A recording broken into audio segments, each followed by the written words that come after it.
தமிழகத்தில் காவிரி, கச்சத்தீவு, நீட் தேர்வு, ஸ்டெர்லைட் போன்ற முக்கிய பிரச்சனைகளுக்கு திமுக தான் காரணம் என தருமபுரி மக்களவை தொகுதி பாமக வேட்பாளர் அன்புமணி ராமதாஸ் குற்றம் சாட்டியுள்ளார். தருமபுரி மக்களவை தொகுதிக்குட்பட்ட பகுதிகளில் அன்புமணி ராமதாஸ் பிரச்சாரம் மேற்கொண்டார். அப்போது பேசிய அவர் 2011ஆம் ஆண்டு நீட் தேர்வை கொண்டு வந்தது திமுக காங்கிரஸ் கட்சிதான் என்று குறை கூறினார்.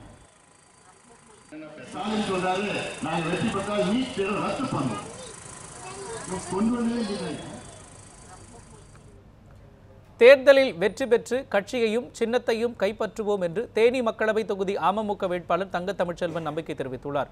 கம்பம் ஒன்றியத்திற்குட்பட்ட அனுமந்தன்பட்டி, புதுப்பட்டி, சுருளுப்பட்டி உள்ளிட்ட பகுதிகளில் தங்க தமிழ்ச்செல்வன் வீதி வீதியாக சென்று வாக்கு சேகரித்தார். அவரது சொந்த ஊரான நாராயணதேவன்பட்டியில் பிரச்சாரம் மேற்கொண்ட தங்க தமிழ்ச்செல்வனுக்கு பொதுமக்கள் பட்டாசு வெடித்து வரவேற்பு தெரிவித்தனர். 30 ஆண்டுகளாக சிதம்பரத்திற்கு வாக்களித்ததால் சிவகங்கை தரிசாக போய்விட்டதாக மக்களவை தொகுதி பாஜக வேட்பாளர் ஹெச் ராஜா குற்றம் சாட்டியுள்ளார். சிவகங்கை மாவட்டம் இளையான்குடி உள்ளிட்ட பகுதிகளில் பாஜக வேட்பாளர் ஹெச் ராஜா வீதி வீதியாக சென்று வாக்கு சேகரித்தார். அப்போது பேசிய அவர் ஏப்ரல் 27ஆம் தேதிக்கு பின்னர் சிதம்பரம் குடும்பத்தினர் சிறைக்கு செல்லப் போவதாக சூசகமாக தெரிவித்தார். ஜிஎஸ்டி வரி விதிப்பின் மூலம் 10 கோடி பேரின் வேலைவாய்ப்பை பறித்தவர் பிரதமர் நரேந்திர மோடி என்று உதயநிதி ஸ்டாலின் குற்றம் சாட்டினார். தஞ்சை மக்களவை தொகுதி திமுக வேட்பாளர் பழனி மாணிக்கம், திமுக சட்டமன்ற வேட்பாளர் நீலமேகம் ஆகியோரை ஆதரித்து பிரச்சாரம் மேற்கொண்டார். வங்கிக் கணக்கில் 15 லட்சம் போடுவதாக கூறி அனைவருக்கும் நாமத்தை போட்டவர் மோடி என்றும் விமர்சித்தார்.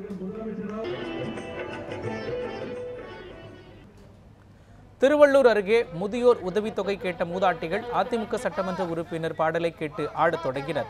திருவள்ளூர் மக்களவை தொகுதி அதிமுக வேட்பாளர் டாக்டர் வேணுகோபாலுக்கு ஆதரவாக பொன்னேரி சட்டமன்ற உறுப்பினர் பலராமன் பண்டி, காவனூர், இருளிப்பட்டி உள்ளிட்ட கிராமங்களில் வாக்கு சேகரித்தார். அப்போது சட்டமன்ற உறுப்பினர் பலராமன் பாடியபடி பிரச்சாரம் மேற்கொண்டதால் மூதாட்டிகள் ஆடத் தொடங்கினர். புதுச்சேரியில் என்ஆர் காங்கிரஸ் வேட்பாளர் கே நாராயணசாமியை ஆதரித்து அக்கட்சியின் தலைவர் ரங்கசாமி பிரச்சாரம் மேற்கொண்டார். அப்போது உடனிருந்த அதிமுக சட்டமன்ற கட்சித் தலைவர் அன்பழகன் அதிமுக கூட்டணியில் மதிமுக இருப்பதாக கூறியதால் தொண்டர்களிடையே சிறிது நேரம் சலசலப்பு நிலவியது.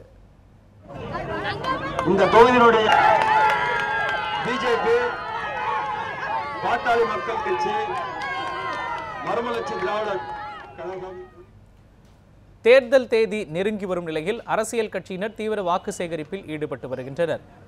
மத்திய சென்னை தொகுதி பாமக வேட்பாளர் சாம்பாலை ஆதரித்து தமிழக மீன்வளத்துறை அமைச்சர் ஜெயக்குமார் திருவள்ளிக்கேணி பகுதியில் பிரச்சாரம் மேற்கொண்டார். நடந்து சென்றும் பேருந்துகளில் பயணம் செய்தபடியும் மக்களிடம் அவர் வாக்கு சேகரித்தார். பின்னர் செய்தியாளர்களிடம் பேசிய அமைச்சர் ஜெயக்குமார் பொதுமக்கள் நலன் கருதி நதிகள் இணைப்பிற்கு ரஜினிகாந்த் ஆதரவு தெரிவித்திருப்பதாக கூறினார்.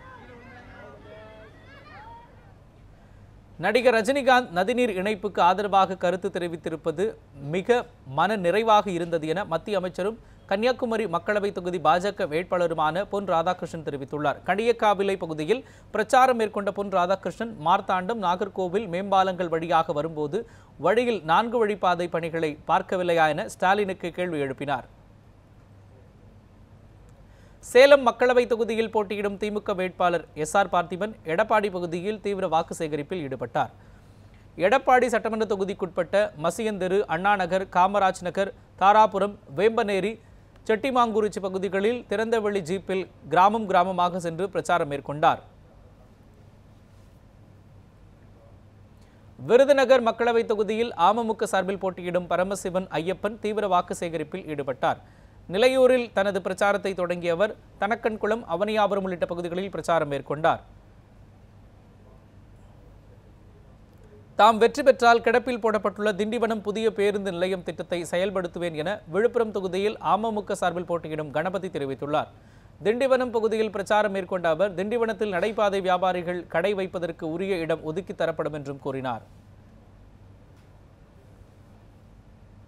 புதுச்சேரியில் என்ஆர் காங்கிரஸ் தலைவர் ரங்கசாமி தேர்தல் பிரச்சாரத்தில் ஈடுபட்ட போது இலவச அரிசி, பென்ஷன் தொகை உயர்த்தப்படவில்லை என்று கூறி பொதுமக்கள் முறையிட்டனர்.